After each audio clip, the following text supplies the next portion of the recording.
Hello everyone, welcome to my first mini vlog. आज चाहिँ हामी सबैजनाको डे अफ थियो, त्यही भएर हामीले प्लान गऱ्यौँ। त्यही भएर सबैजना मिलेर बारबिक्यू गर्ने सोच्यौँ। अनि हामी अचार बनाउँदै थियौँ। अचार बनाउँदा बनाउँदै हामीले एउटा कोकको क्यान पनि सक्यौँ त्यतिकै। अनि हाम्रो अचार पनि रेडी भयो। त्यसपछि आउँछ चिकनको पालो। चिकन रेडी हुँदैछ मकैसँग।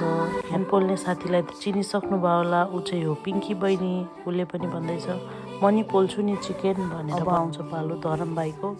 ऊ भन्दैछ दिदी म नि पोल्छु नि भिडियोको लागि भए पनि भन्न थाल्यो। फेरि हामी दुईजनाको अलगै हुन्छ।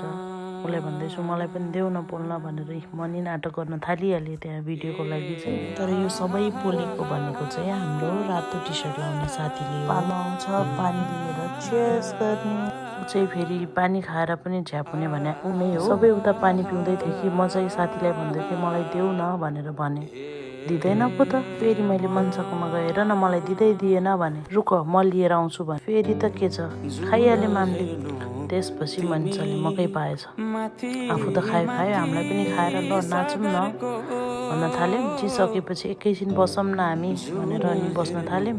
त्यसपछि आयो हिरो र हिरोको इन्ट्री। अनि हामी डान्स गर्न थाल्यौँ। मलाई फेरि सबैजनासँग नाच्नु हुन्छ। तानी भए पनि म सबैलाई नचाउने। यो दुईजना साथीहरू नाचिरहेको थिएँ कि म चाहिँ हुन्छ नि ला ला ला ला ला ला ला ला गरिरहेको थिएँ। उनीहरूलाई डिस्टर्ब गर्दै थिएँ। अनि हाम्रो ग्रुप फेरि सबैजना ए ल उठ बस्छ गर्दै नाचिरहेको थियौँ। त्यत्तिकैमा रोहित साथीको इन्ट्री हुन्छ।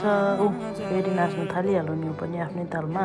अनि अब पालो चाहिँ आइसक्रिमको। म चाहिँ आइसक्रिम वाली। म सबैजनालाई आइसक्रिम बनाउँदै थिएँ कि यो दुईजनाले चाहिँ मलाई डिस्टर्ब गर्दै थियो यसरी गर उसरी गर भनेर। मेरो बनाएको भएन अरे मन्छ आफै हाल्ने अरे। आफ्नो चाहिँ आफै हालेर उसले खाँदैछ। उनीहरू चाहिँ सुकै गर भनेर म चाहिँ खान थाल्छ भने चाहिँ आइसक्रिम यस्तो हुनुपर्छ। पछि चाहिँ सबैजना चियर्स गरेर आफ्नो आइसक्रिम खान लाग्छ। आजको लागि यति नै भन्दै thank you so much, by by.